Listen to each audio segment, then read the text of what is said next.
Good morning, everyone. Hello, and welcome to everyone internationally for whom this may not be morning. My name is William Bailey, and I'm the director of the Law Center's 150th anniversary celebration. I want to welcome you all today and thank you for joining us for this program on sports law and entertainment, featuring a truly all-star lineup of Georgetown Law alumni. At this time, it's my pleasure to introduce Dean William M. Traynor. As you may know, Dean Traynor is in his 11th year of his tenure leading the Law Center. He also serves as executive vice president of the university and holds the Paul Regis Dean Leadership Chair. And we're very grateful that he's here today to introduce our program and our moderator. Dean Traynor, welcome. Well, thank you very much, William, and thank you for all that you've done to put together really an extraordinary series of 150th anniversary events. So, as everybody knows, this is Georgetown's 150th year. We started in 1870, and we planned a series of really amazing talks and events during the year. The pandemic changed a few of those things. So, for example, as I do this, I'm broadcasting from my son Liam's room, and I have right behind me the 150th banner. So, not what we anticipated, but it really has been a terrific year of events and really some extraordinary conversations in which we focused on academic excellence, access to education, global programming and influence, public service, social justice, really the keystones of what Georgetown Law is about. Today, we're going to hear alumni leaders sharing their thoughts on current topics in the sports world, including several where sports and justice intersect. These include social justice movements like the drive for LGBTQ rights, Black Lives Matter, and the equal treatment of women, and fairness for student athletes. So it's going to be really a remarkable discussion, and we have fabulous alumni panelists. They are Pete Bevacqua, class of 97, Raquel Braun, class of 2010, Terry Jackson, class of 92, and also undergrad, class of 89, Jose Manuel Maza, class of 2015, and Mark Murphy, class of 1988. Really, it's an extraordinary group of alumni, and I'm really looking forward to this conversation. And the conversation will be moderated by Professor Brad Snyder, professor of law. Brad teaches constitutional law, constitutional history, and, most relevant for our discussion today, sports law. He's published in numerous law reviews, and in 2017 wrote a brilliant book, The House of Truth, a Washington Political Salon and the Foundations of American Liberalism, which I would urge everybody to read. But I would also urge you to read his fabulous book on baseball, A Well-Paid Slave, Curt Flood's Fight for Free Agency in Professional Sports. So, Brad, welcome. Welcome to all of our panelists, and I'm looking forward to the discussion. Over to you, Professor Snyder. Thanks, Dean Traynor. For those of you who don't know, Dean Traynor is not only a fantastic law dean, he is a big sports fan. He might be the only law dean in the country that I know who has Bill Simmons' book of basketball on his bookshelf in his office. And is a regular attendee at Georgetown Hoya basketball games. So I know this is a subject, there it is. See, I know this is a subject near and dear to his heart. And today we have an absolute dream team of Georgetown Law graduates in the sports world. When William, who's done an amazing job putting these panels together, put this panel together, and he told me the people who are coming, I was just sort of thrilled by it. Pete Bevacqua, who's been so generous with his time with the Law Center in the past, is now the chairman of NBC Sports Group. Raquel Braun, who is the founder of GEMA, the GEMA chapter at Georgetown, is the head of competitive gaming and broadcast strategy for business development at EA Sports. Terry Jackson, who my students have raved about, is the executive director of the Women's National Basketball Players Association. Jose Pepe Manuel Maza Muriel is the senior legal counsel of Real Madrid Football Club and an arbitrator in the Court of Arbitration for Sport in Switzerland. Last and certainly not least, we have Mark Murphy, the president and CEO of the Green Bay Packers. Wow, that's quite a group. I hope to just sort of stay out of everybody's way and let them talk about some of these fascinating issues. A number of our alumni submitted questions before the panel, and many of them wanted to talk about things that have occurred in the last year or so, particularly relating to social justice and racial justice issues. And it seems like that those issues have affected all aspects of sports. And I just wanted to ask each of you, from your own perspective, ways in which you've addressed or had to, confront some of these issues. Pete, I know from NBC Sports Group's perspective, in July of 2020, Damon Hack had a roundtable with several roundtables with professional athletes with race and sports in America. All television networks have had to deal with issues like whether or not to televise the national anthem and how to handle the issue of player protests. And I just wanted to know if what you see as your role, right, in addressing some of these issues, and how you've had to sort of establish policies, related to social justice and racial justice. Yeah, thanks, Brad, and thanks for having me on. And before we get to that very serious question, just on a lighter side, Bill Simmons, I was on the same high school basketball team as Bill Simmons. But Oh my God. Bill never saw the court. He was always funny, but never a particularly good athlete. But it's been an unbelievably difficult year for so many reasons for all of us. I don't have to get into that. But then you layer on top of that, I go back to the midpoint of the summer with George Floyd and the murder of George Floyd and the impact that had on our entire sports group. And we quickly did a town hall where it was Damon Hack, Tony Dungy, Mike Tirico, and me kind of talking about those issues, seeing how our employees felt, on-air talent, and of course our production talent, kind of talent in general. We have about 3,500 people on our sports team. And really said, it's part of our obligation in the world of sports, bringing sports stories to life. We have to make sure that we don't shy away from these difficult stories. And how could we use the power of sports to educate? Sports it's interesting because as we've gone into these topics and talked about them in terms of the different sports that we cover, sports is at one point one of the greatest forms of escapism.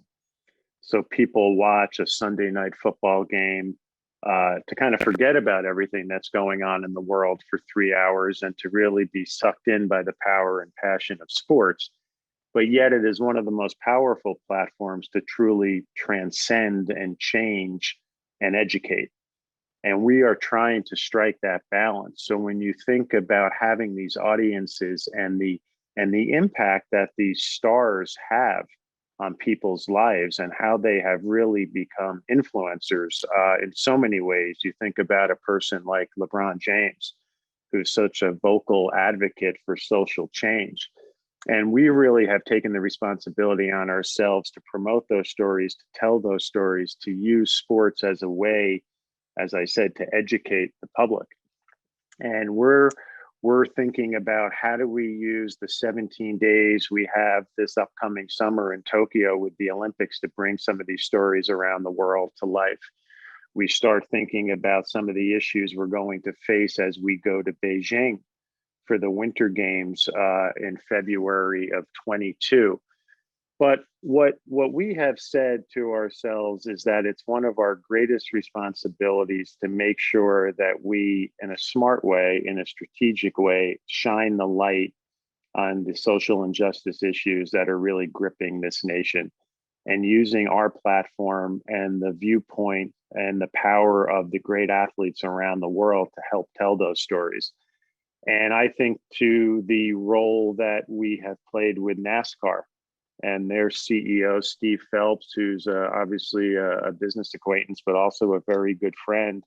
You think about a sport that has had a troubled past, and some of the steps NASCAR has taken over the course of the last year to combat that and to change that. The fact that they had to come out with a policy to prohibit the Confederate flag. I mean, you kind of think, okay, here we are in 2021, and yet they had to enforce a policy to make sure that the Confederate flag was not flown during NASCAR races. And I would tell you what was so powerful for me in my role, that when NASCAR came out with that statement, I had 3 of our production team, 3 people of color, who came to me and said, I never mentioned this, but going to those races and knowing that I could potentially see the Confederate flag was traumatic. And, we have to make sure we're understanding. We have to make sure that we're sympathetic. And we have to make sure that, at least in my role, that our staff feels comfortable telling us all those stories and sharing those feelings with us. And as much trauma as this summer had in so many different ways, I think it was a great kick in the gut that this nation needed to bring some of these stories to life. And that's something that we're going to continue to do with great perseverance, for sure. Wow, that was amazing. Thank you so much. Thanks for sharing that. I learned a lot. Raquel, EA Sports is a huge platform, and like sort of NBC Sports was way out front on these issues. In June 2020, they donated $1 million to the NAACP Legal Defense Fund and the Equal Justice Initiative. In July, they're removing the Washington football team's old name and logo from their Madden game, and in September they make news with the return of Colin Kaepernick to Madden 21, and then dealing with users of these games and racial abuse by these users, and responding by banning them from the platform. It's sort of inescapable. Even you would think something as escapist as video games and gaming. EA Sports is confronting these issues just like Pete is at NBC Sports. Could you talk a little bit about that? Yeah, absolutely. Thanks, Brad, for the question. At EA, it was an interesting time for me to make a transition, because I came over mid-pandemic in the middle of a world where we were dealing with all of these issues, and I was blown away. I think as a company, to your point, Brad, front and center on the issues, very much view the importance of conversation and dialogue, both internally at the company amongst employees, externally with whether it's league partners, brand partners, and then to your point, the users and the players of our games. And you have millions, hundreds of millions of users around the world playing these games and engaging in conversation, not always about the game and about plenty of other topics. And I think that's a place where we saw as a company that, the dialogue there needed to change too. And so at the end of last year, came out with, what EA called its positive play charter, and talking about, setting out community guidelines for those players who are playing the games to encourage them to think about what they're saying when they're, behind a controller where they feel like they can just kind of say whatever they want, really holding them accountable to the words they're using and, the type of speech that they're using, and encouraging them to, avoid those types of conversation and having really clear consequences if they engage in that way. And we also kind of following up on that, in the world I really focus on, which is our esports competitive gaming world, we took it even further there, and in making sure that, when folks are competing in our events and, have opportunities to win prize pools or titles, similarly, they're held to those standards as well, and making sure that we're removing individuals from our major competitions who perpetuate, these sorts of conversations that we're really trying to discourage just inside our games as well. So really, really proud of what I was able to come into at EA and see how they're trying to drive the narrative within the games as well. Thanks, Raquel. Terry, no group of athletes has been more outspoken than the WNBA players over the last 5 years on issues. And you've been front and center since you joined the WNBA PA as its executive director in helping facilitate those expressions by your members, right? From the uniform violations in 2016 that you had to battle the league over so they could express themselves about Black Lives Matter, to the Social Justice Council that you've established, to obviously the sale of the Atlanta Dream and Kelly Loeffler's political stance, and the the stance by many of the Dream players about not only that Senate election, but also the sale of the team to even vaccinations most recently. Could you talk about, some of that history for us of how you as executive director, as the WNBA, has helped facilitate the outspokenness of the WNBA players? Well, Brad, first of all, let me start off by saying thank you for knowing the history and for taking it way back to 2016 when I first joined. I think I was, days into the job, and the players were talking about wearing shirts in support of the Black Lives Matter movement. And I literally hit the ground running because they were out in front and so vocal and so amazing with their support and with that statement. What I soon learned was that there's kind of this statement or this theme that the players go by, and it's kind of been passed down through generations of WNBA players, and that is social activism, social advocacy is in our DNA. That's what they say. That is who they are. By definition, as Black, brown, white, gay, straight, players who are moms, they feel that their very existence as athletes, as individuals, is political. And so it is incumbent upon them to be that voice, to make a stand. And so we go from 2016 Black Lives Matter shirts, and I actually went to the league and implored them to make a shirt that all the players could wear, because they were going out and buying their own Nike shirts. They were having them printed, and all of the players were in. They wanted to do this, and so I went to the league and I said, let's ask, the apparel sponsor at the time, the uniform sponsor at the time, to make a shirt, to make a warm up that they can all wear going into that Olympic break. And the league pushed back and said no.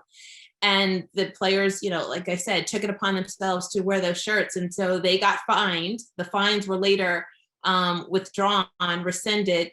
But that's 2016. And then there's Charlottesville and the desire to have shirts and to link arms or to kneel or to stay in the locker room and to have, really good, hard conversations about race and injustice. And then fast forward to where we were last season, where the players said, we really want to play. We want to come back and play. And I said, okay, that's great.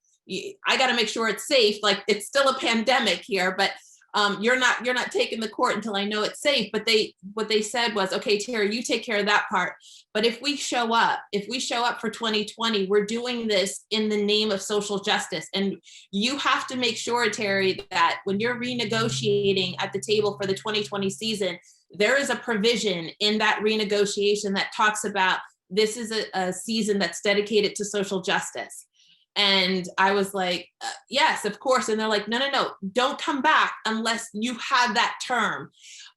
It can't be something that's just kind of put off for a committee that's going to work on it, because we want to know that the league is going to completely back us on this, and that they will meet us at the table halfway and commit the resources. And that's what happened. I mean, we don't publish a lot of our side letters to our collective bargaining agreements. I wish we would publish that one, so folks could actually see the language there. And then the development of the Social Justice Council. It was the first of its kind. And then all the things that the players look to do. And then coming out of the bubble, I've been telling this story a lot, players are like, okay, Terry, what's next? What are we doing next? And I said, can we just take a break? Like, we just ended a bubble season. We're all tired. You all are about to go overseas and be all over the planet. Let's just rest for a minute. And they're like, no, this is what's next. This is what we need to talk about. Let's get some resources around COVID and around the vaccine.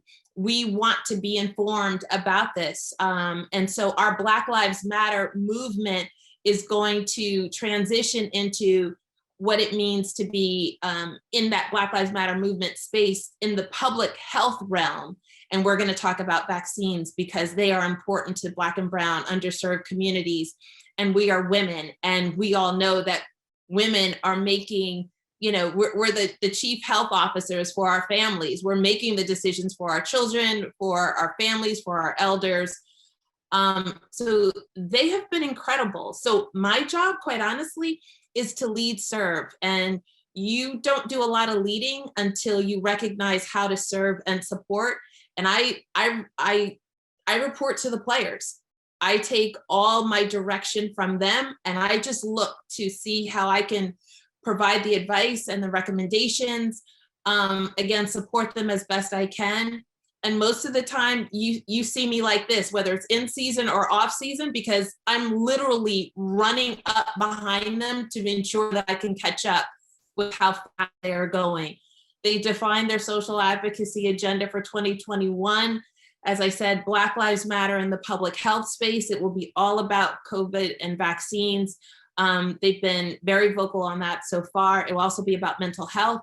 It will be about racial justice with a focus on voting rights. It will also be on LGBTQ rights with a focus on equality and a focus on, unfortunately, the proliferation of the discriminatory trans bills that are coming out across the country. So those are the 3 pillars of their agenda. And again, I'm just running to catch up to support them as best I can.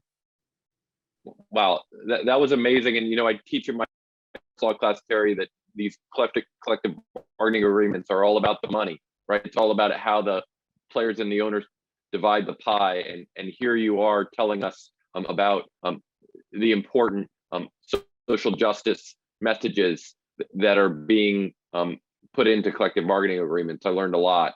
One thing also that Terry said was she mentioned going overseas for the women. Pepe, these issues don't stop at the Atlantic Ocean, and the issues of social justice and race are international, and European soccer is confronting similar but different issues, right? I know Real Madrid had a big 3-1 win over Liverpool recently, and after that game, or that match, I should say, Liverpool had to speak out and condemn, right, racial abuse that was directed by fans, right, at 2 of their players, right? And we have a movement by European soccer players led by Thierry Henry taking a 1-week hiatus from social media because of the racial invective that has been directed at players on social media. I just wanted for you to give us your perspective on how European soccer and Real Madrid has been confronting some of these issues. Well, thank you very much, Brad. First of all, I would like to thank the invitation. It is a huge honor for me to participate in this fantastic panel with fellow alumni and outstanding lawyers. I guess you made a very straight question that I am not, unfortunately, able to answer now.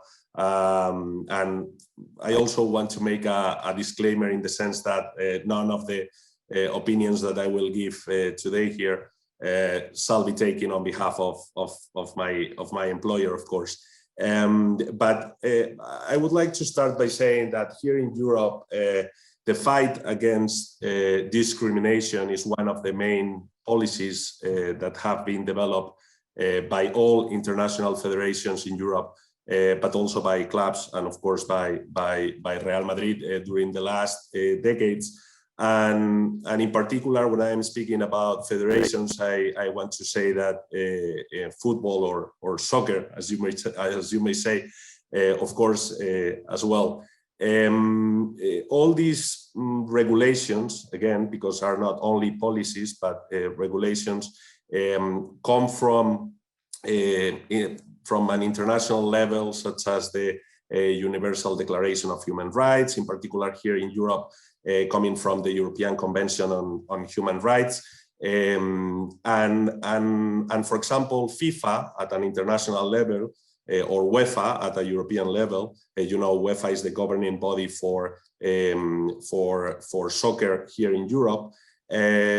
They have articles and they have principles banning all kind of discrimination For example, and I think it's important to know, and maybe for this transatlantic audience, mainly coming from the US or in the US, Article 14 of the disciplinary regulations of UEFA states that any person who insults the human dignity or a person or group of persons on whatever grounds, including skin color, race, religion, ethnic origin, gender, or sexual orientation, could be punished and actually are punished by the governing bodies and disciplinary bodies of UEFA. So I think we have been taking all these matters very seriously for the past decades. I also want to say that CAS, for example, the Court of Arbitration for Sports, which is, I would say, the Supreme Court of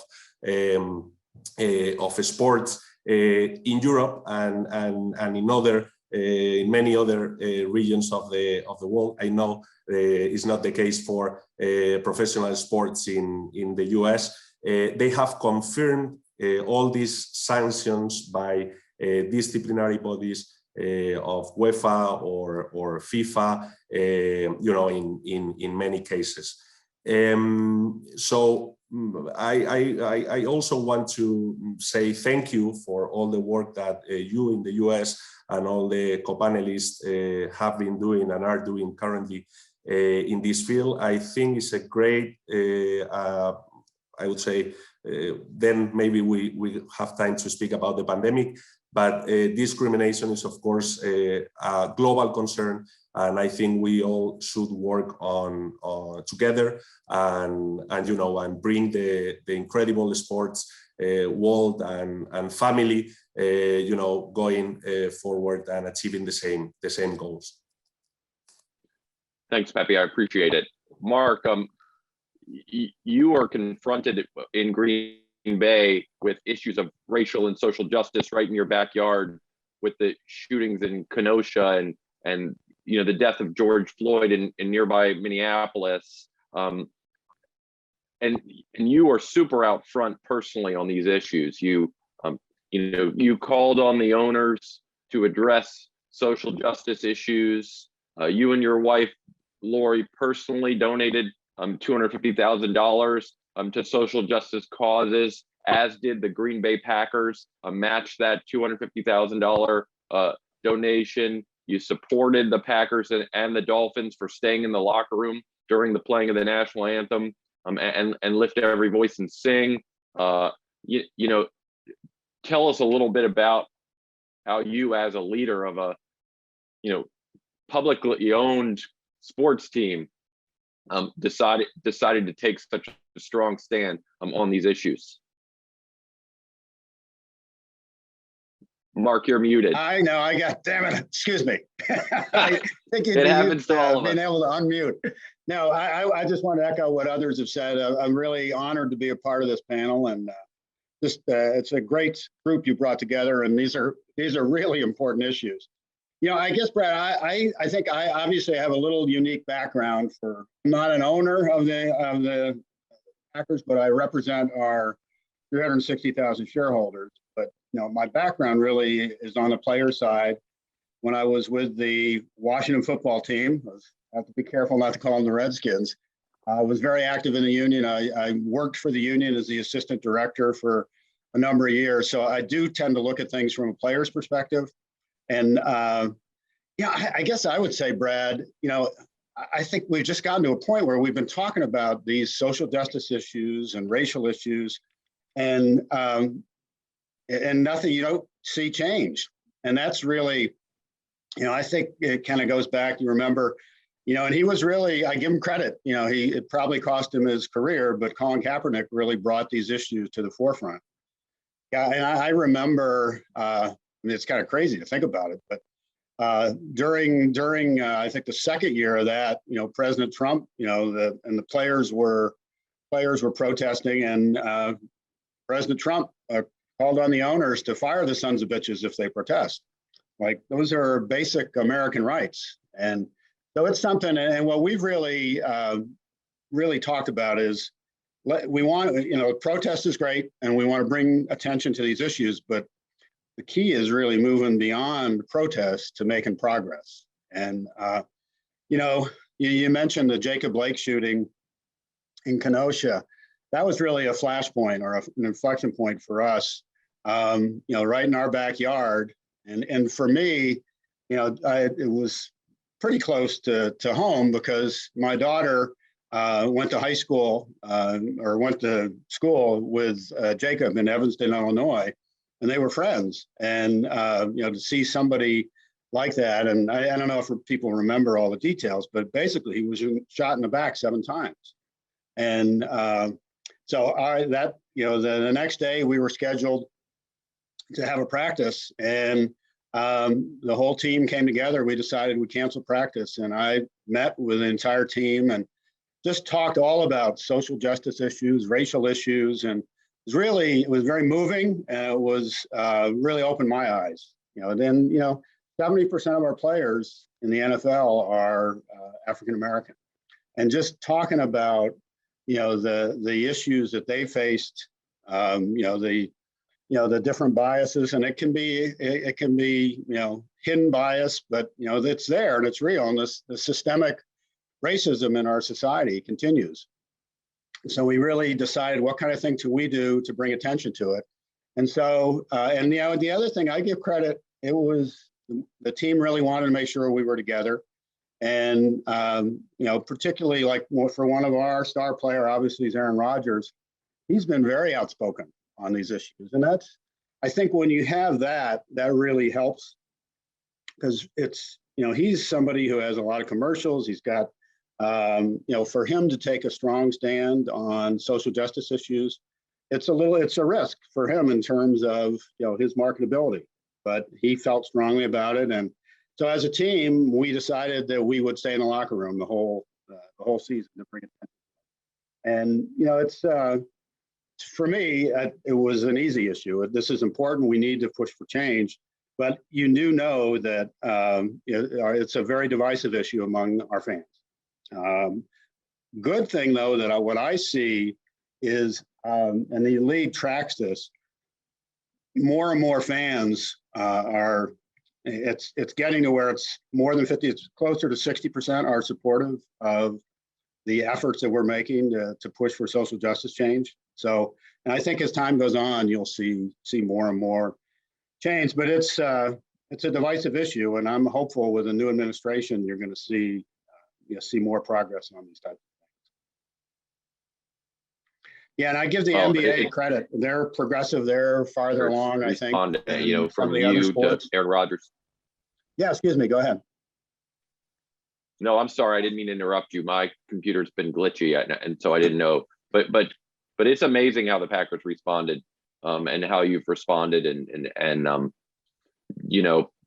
it's great. It's as you said. It's not you. I know you say it's an easy issue, but it's also a divisive issue, and it's sometimes hard to take a stand, and because you're always going to hear from some fan who doesn't like the way the organization responded. No matter what position you take. Well, we're a community owned. We're very open. We're very public. So I get a lot of emails, and letters and calls, and they're on both sides. So we always joke. Well, if you're getting an even number of emails on both sides, you must be managing things right.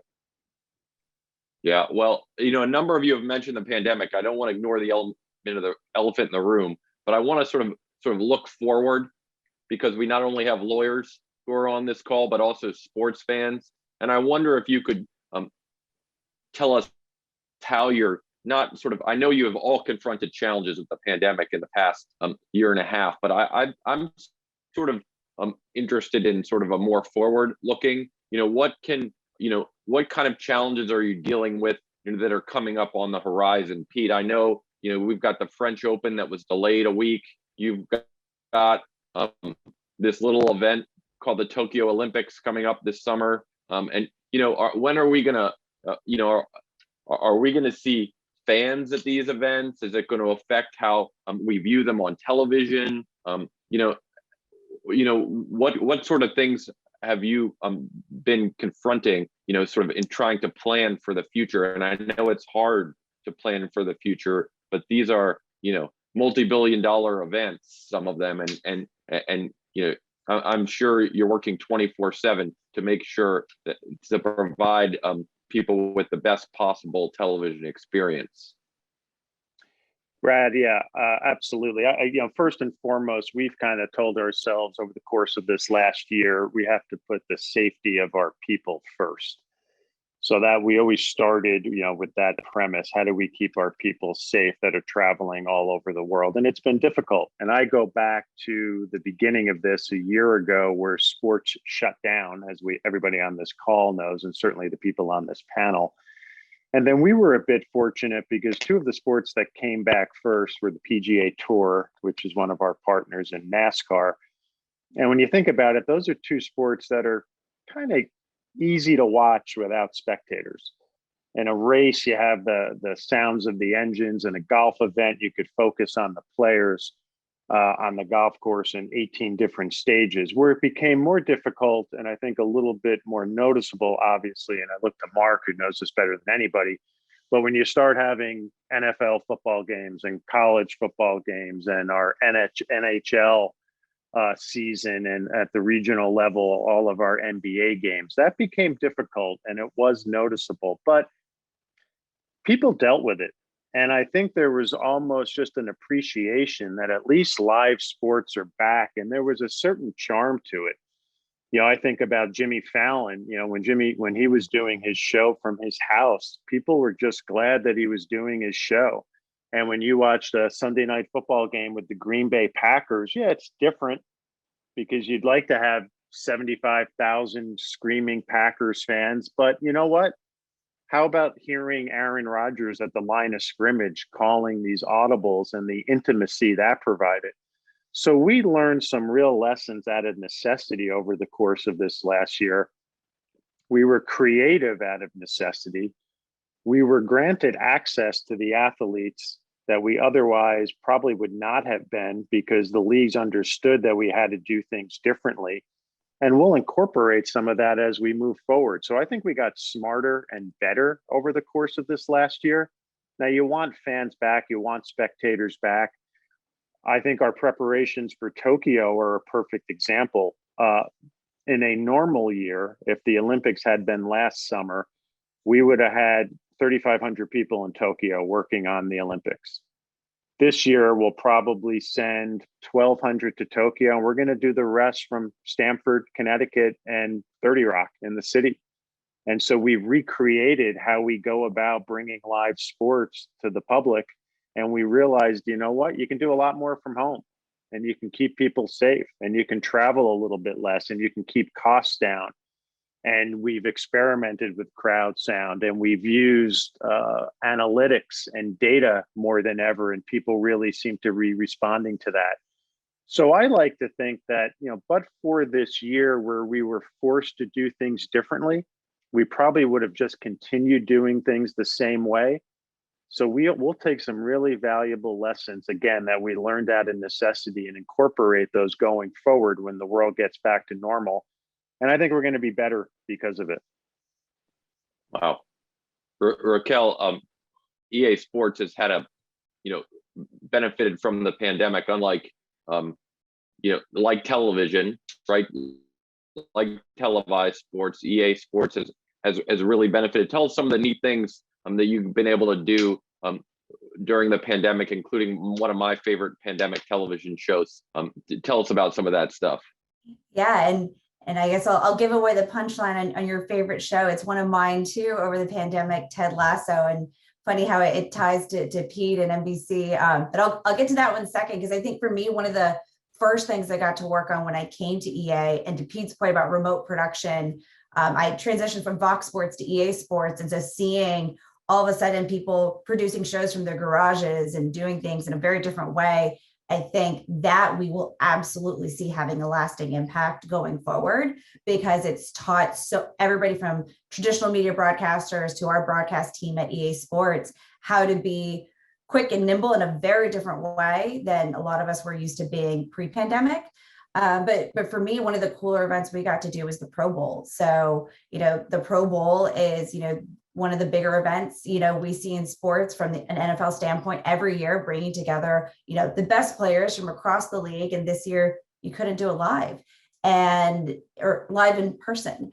And so we had the opportunity to sit with the NFL and say, well, what can we do different?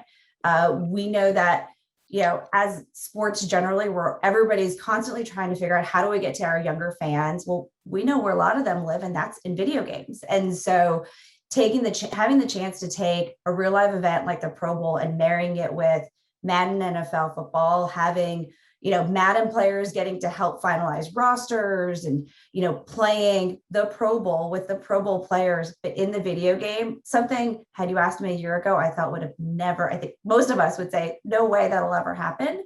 But then you had, over 50 million, views, within a week or two of, this Pro Bowl content on NFL channels. And you had influencers streaming the game. And I think you had a much younger demographic engaged in the Pro Bowl than you would have had pre-pandemic. So, I think things like that give us the opportunity to do things a little differently going forward. I think all of us want a real life Pro Bowl to come back, but it gives us a glimpse at what you can do in the sports world to marry these video games that are rooted in real life sports and kind of use them as shoulder content or intros into the real life event. So a lot of fun there. And the other big thing that I think the pandemic, at least for EA, offered us opportunity on is creating new formats and trying different kinds of events and bringing. And there's this whole world of professional video game players who play Madden professionally, play FIFA professionally, and bringing them together with, all the fans who play the video game, the professionals playing the sport, celebrities.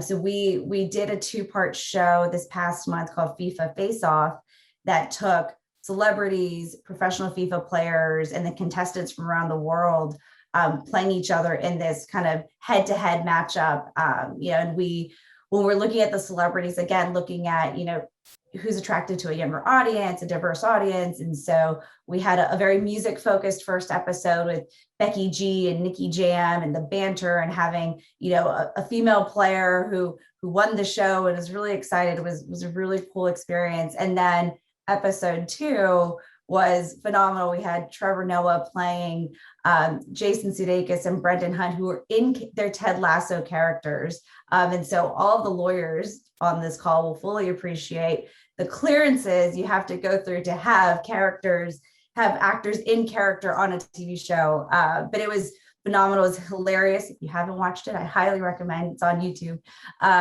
It's a little bit of a plug, but it was a lot of fun to be able to get creative and, sit in a room and think about, well, who would be fun to do this? And all of us had watched the show and thinking, well, that would be a great thing to do. Can we do that? And had you not had the pandemic where people are in their bubbles and not off doing things the way they normally would with their schedules, we were able to get Trevor doing this from home, Jason doing this from home. You're able to get access to athletes and celebrities in a different way than you would have had pre-pandemic. So, hopefully that opens up doors and gives, whether it's us at EA, the network, different folks, an opportunity to do things a little differently and try new things. Cool. Well, I'm definitely going to watch it on YouTube. Raquel, thanks. Terry, I know the first word out of your mouth is going to be player safety because you already talked about it, and Pete was talking about the safety of his people. Tell us how, you've been able to do this, right? The WNBA has been able to pull this off, and what the demands on you as the leader of the Players Association were to sort of have to renegotiate, right, in a collective bargaining agreement almost on the fly in the Middle East pandemic. What was that like? Yeah, you asked me how we've been able to do this, and my answer, quite honestly, is I don't know. We just seem to do it. Last year we were coming out of January. We were coming out of the most successful negotiations that we've, as a Players Association, has had with the league. They were successful. They were cooperative. There was lots of good hard work and integrity. And, all these things that I'd love to say about those negotiations, producing a landmark CBA. And I think not just for us in the W, but really across all sports and particularly women's sports. I think we are driving what the standard is for supporting athletes, and particularly those who are women. So we come out of that, and again, the players are all over the world, and the pandemic, COVID, is hitting them over in Europe and Asia faster than it is in the States, right? So we were dealing with that in February and most of February, and then in March when things were closing down, we were so concerned about getting the players back, what travel bans or restrictions were going to look like, quarantines and testing and availability of testing, their access to it. It was absolutely crazy. And so there was this notion that we'd be building a bubble. And I've been saying this a lot too, that, like we're post-bubble now, but back then this was a sci-fi notion of how sports was going to be played in a bubble. Like, what was that going to look like? So it was about a lot of testing and having access to testing for players and their families who were going to be in this bubble. It was about, my executive committee, the player leadership is led by an amazing executive committee and our president, Nneka Ogwumike, with the LA Sparks. And on almost every call in building this bubble, she was saying, tell me about the moms. What are the priorities for the moms? The moms will have priority, right? She wanted to be ensured that, the players who are coming in with their children were going to be safe. Of course, we all wanted that. And so, because they go overseas, they kind of have the opportunity to have been playing in this bubble kind of situation for years now, because they'll go over to Russia, they'll go over to China, Israel, Turkey, you name it. And, their life is kind of, in a bubble. I mean, they're very limited in what they're going to be able to do. Maybe they're learning the language or learning a little bit about the culture. So I thought that of all professional athletes, probably the women of the W were going to be the most well-positioned and disciplined to live in a bubble. And sure enough, they asked for tighter restrictions. They wanted to make sure that once they reported that they weren't able to leave, no one would be able to leave. That would be kind of that lockdown situation.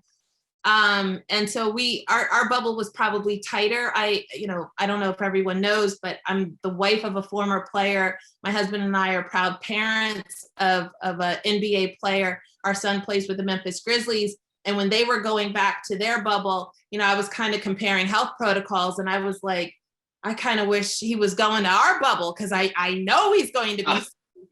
I just felt that our bubble was better, honestly. But be that as it may, we pulled it off. We had no COVID positive tests once we came out of that quarantine period, and was able to carry out a successful season. Now for 2021, don't tell the players, but I kind of wish we were going back to a bubble, because then I know that they would be safe. But the players and the owners are kind of over the bubble. They want to get into market. They want to get as close to the fans as possible. Of course, the team ownership groups are looking at revenue, and we get that. At the end of the day, it's business, but I still need for them to be safe. And so for the 2021 season, we'll be in 12 markets, it looks like. And season schedule will be announced soon, so everyone will see that. And in jurisdictions where they can have fans, that'll be great. But I've been talking about how close are the fans going to be to the players? Are they going to have floor access? Are they going to have floor seats? Is there going to be testing? Are we going to have mask requirements? Are we going to have good, tight-fitting masks for the players?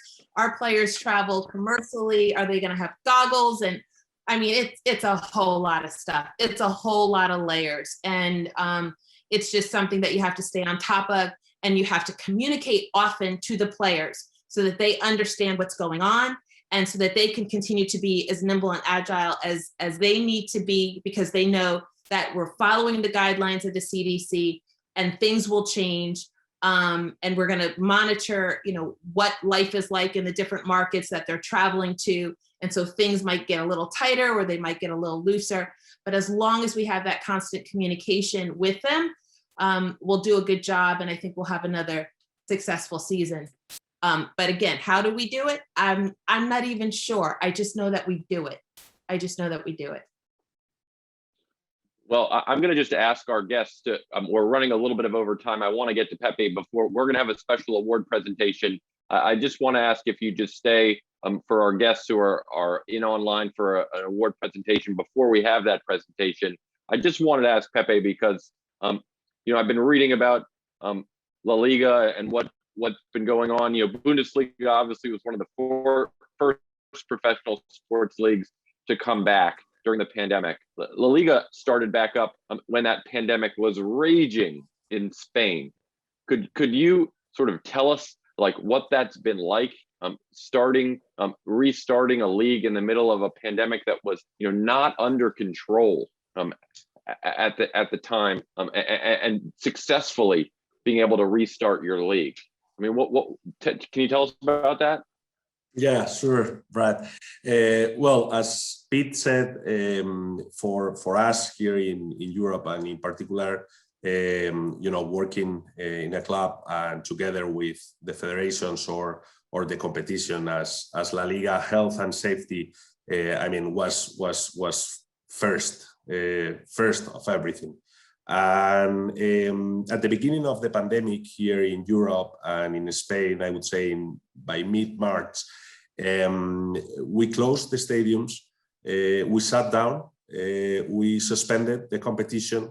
Everything was kind of a mess. And I remember actually as an anecdote, I was in Miami for work. I came back to Spain, to Madrid on March 12th.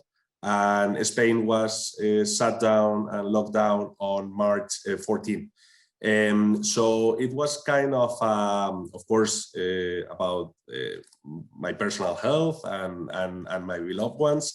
But also, I didn't know what's going to happen. But I have to say that we started working that week on a solution. As I said, everything was closed. We didn't have any fear on closing the competitions. We knew that the health of our fans and the players was first. But we knew or we thought that we had to start thinking about how to, continue with our passion and our business at the end. So we start working with that goal in mind. And I have to say, I think we should be quite happy about the outcome of all that, because as you said, we started again the competition by June. Just one correction, Brad. By that time, the situation, at least here in Spain, was not by far was not as bad as it was in March and April. By May, things were a bit better. So we, as you know, and the same as you had in the US, or we have now currently, we continue with the same policy with no fans in the stadiums, at least in La Liga, as we call it, the first division. In amateur football or soccer, you can have some fans in the stadiums with all the distance restrictions and and safety policies. But we don't have fans in the stadiums today. We don't know what's going to happen in the next months. Hopefully, this could be different for the next season. But actually, we don't know that. Everything coming from La Liga, but also coming from UEFA. As you know, the Champions League is a competition for European soccer and is governed by UEFA. We had the same policy. And for example, 1 month ago, Atlético de Madrid was not able to play the game for the during the Champions League competition in their stadium, because the other country was traveling, the other team was traveling from a different country and was not allowed to come into Spain. So they had to play the match in a different country, in Romania, for instance. In Europe, we are dealing with all these issues because you have different laws and different jurisdictions over your 50 states. But I would say that in Europe, this issue is even bigger, as many countries, we are part of the European Union, but some of the countries playing Champions League are not member state of the European Union.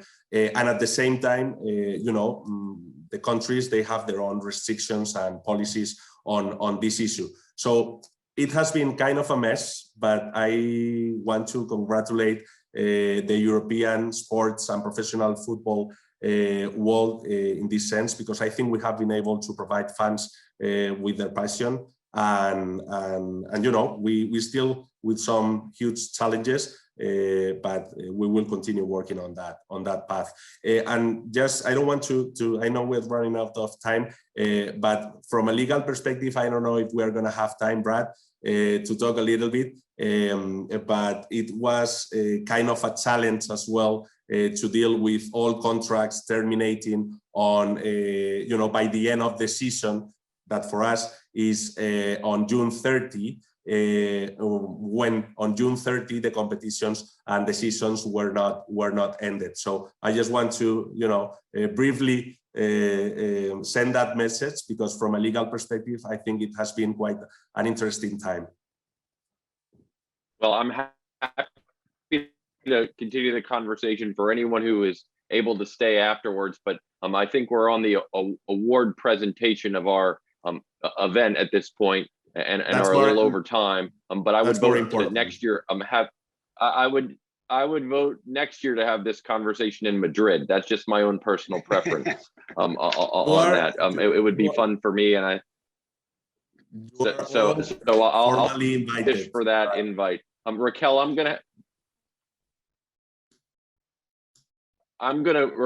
gonna pass the awards presentation piece of this on to you, so you can introduce our students presenting the award. It's fitting that Raquel is doing this part of the award ceremony because she is the founder of the GMA chapter at Georgetown and has been instrumental in building sports law, sports business, and entertainment law, and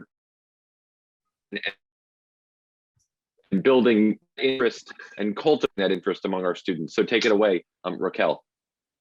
Thanks, Brad. And I think way too much credit there, because, when I look back over the last 14 years, so it's crazy to think that we started GMA Law 14 years ago. But when I was thinking about the last 14 years and looking at the people on this panel, I really think what we did with GMA Law was just not change the opportunities for students, but it was just bring to the forefront what a lot of us knew at the time, which was we have a lot of really amazing alumni in this space. And we all work together, oftentimes not knowing that, oh, you're a Georgetown Law alum and you went to, because, there are some other schools out there who like to boast very openly about where they went to school. And I think us, Georgetown Law alums, aren't always as vocal about it. And so, I look at this panel, and at EA, I probably, one of my colleagues works with every single one of these folks, or their, teams or businesses. And you see that a lot, with Georgetown Law alums. And so we're really proud that, over the last 14 years, GMA Law has been able to, bring hundreds of speakers to campus, encourage networking for students, and provide students, I think, a vision on different kinds of career paths to work in, the sports, entertainment, and media space.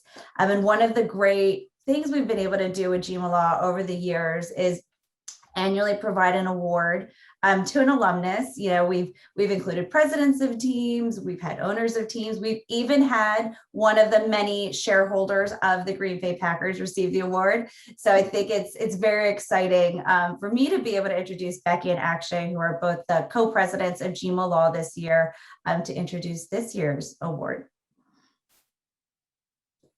Hi, everyone. Thank you so much for that awesome conversation. It was really an incredible discussion. Thank you all so much for being here today. My name is Becky Chambers, and I, along with my co-president, Akshay Nelakirti, are here today to present Mark Murphy with the Alumni Achievement in Sports Award from the Georgetown Law Sports, Entertainment, and Media Society, also known as GEMA Law. The Alumni Achievement Award in Sports was created to honor alumni of the law school who have achieved great success in the sports arena. This award recognizes the talent, dedication, and leadership skills it takes to reach and succeed in prominent positions within the sports world. The recipient of this award embodies and represents GEMA Law's commitment to the practice of law in the sports industry. The 2021 Alumni Achievement in Sports Award goes to Mark Murphy from the Georgetown Law JD class of 1988. Mark has had a long and distinguished career as a professional football player, Georgetown educated lawyer, and business executive. He played football during his undergraduate years at Colgate University and began his professional career with the organization now known as the Washington Football Team. Mark was a decorated player and is a decorated executive, winning the Super Bowl in 1983 as a player and in 2011 as president of the Packers. As a player, he also led the NFL in interceptions and was named to the Pro Bowl in 1983 and was named an All-Pro in 1984. During his playing years, Mark attended American University's Kogod School of Business and earned his MBA in '83. Mark then joined the Georgetown Law family when he enrolled in the evening division of the JD program. He graduated in '88 and equipped with his MBA, JD, and a deep understanding of the worlds of college and professional football, Mark re-entered the sport on the business side and never looked back.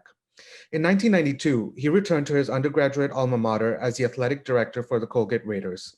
He stayed 11 years before moving to the Chicago area to become athletic director of Northwestern University in the Big Ten Conference. In 2007, he was named president and CEO of the Green Bay Packers. Over the past 13 seasons, the Packers have made 10 playoff trips and won the Super Bowl 45 in 2011. Mark has also headed the hiring of head coach Matt LaFleur, who has led the Packers to back-to-back NFC North titles in 2019 and 2020, and a 26-6 regular season record. Additionally, Mark heads all initiatives with regard to the Lambeau Field, which is regularly ranked as one of the best fan experiences in the NFL. Mark also serves on various NFL committees, including the Management Council Executive Committee, Competition Committee, Health and Safety Committee, and the College Relations Committee. We now have a brief presentation featuring highlights from Mark's illustrious career.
In recognition of all your incredible accomplishments, Mark, we on behalf of GEMA Law would like to formally present you with the Alumni Achievement in Sports Award.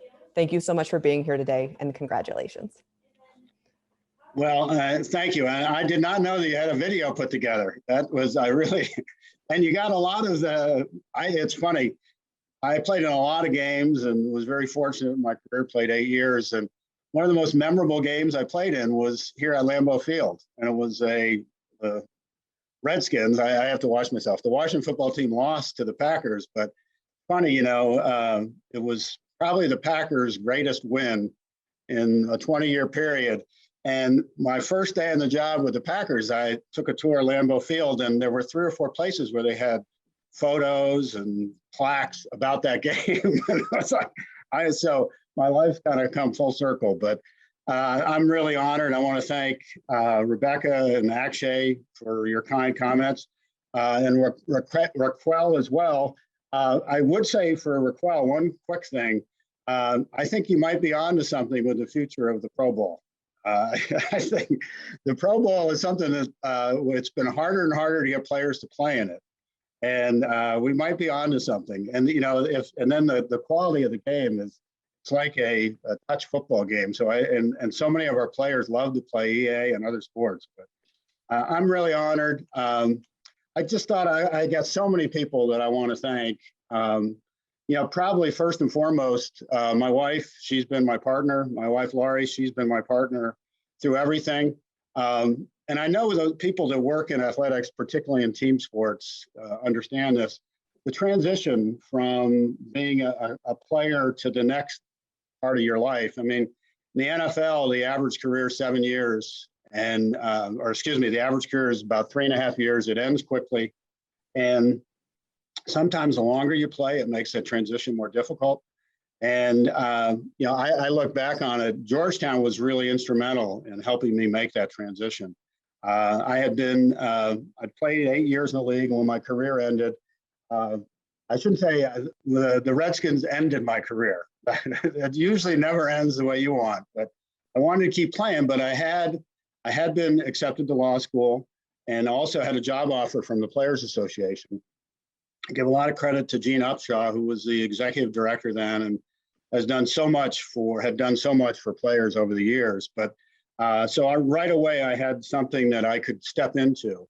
And I tell you, I just loved. I went to, as you mentioned, I went to law school at night, and I just loved it. I mean, some of the professors that I had, and and when you're in the evening school, I learned so much from my fellow students.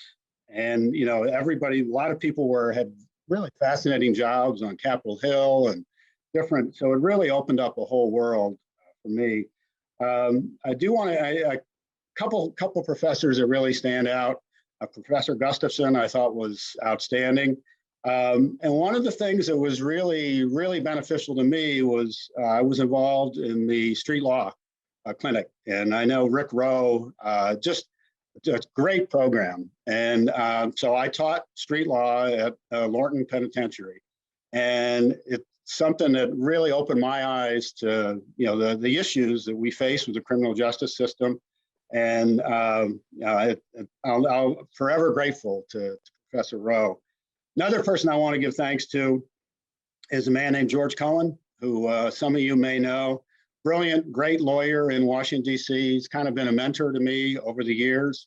While I was going to law school, and after I left the Players Association, I had a little bit of time in between getting my law degree. And ended up working with him at Bredhoff and Kaiser, and he's just been a great mentor to me. He went on to be the director of the Federal Mediation and Conciliation Service. I think he still works as a mediator. But I guess the other thing I would tell all the students, there's so many, and I'm a good example. There's so many different things you can do with your law degree. Yes, you can go on and you can practice law. I worked for the Justice Department for about 4 years. I loved it, really. And when you work for the Justice Department, most people I know that made less money than I would have in a private firm, but I was in court all the time and just loved it. But I did miss my involvement in sports, and Colgate provided me the opportunity to become the athletic director, and that really changed the course of my whole career. My legal background and my experience as a law student has been so helpful to me. My first month in the job at Colgate, our women's ice hockey team, which was a club team, filed a lawsuit to gain varsity status. So I was right away dealing with all kinds of legal issues. And in my position today, having a good background and understanding of the legal system is so crucial. Again, I'm so honored to be able to accept this, and I'm just sorry that it can't be there in person with you, but thank you so much. I'm really honored.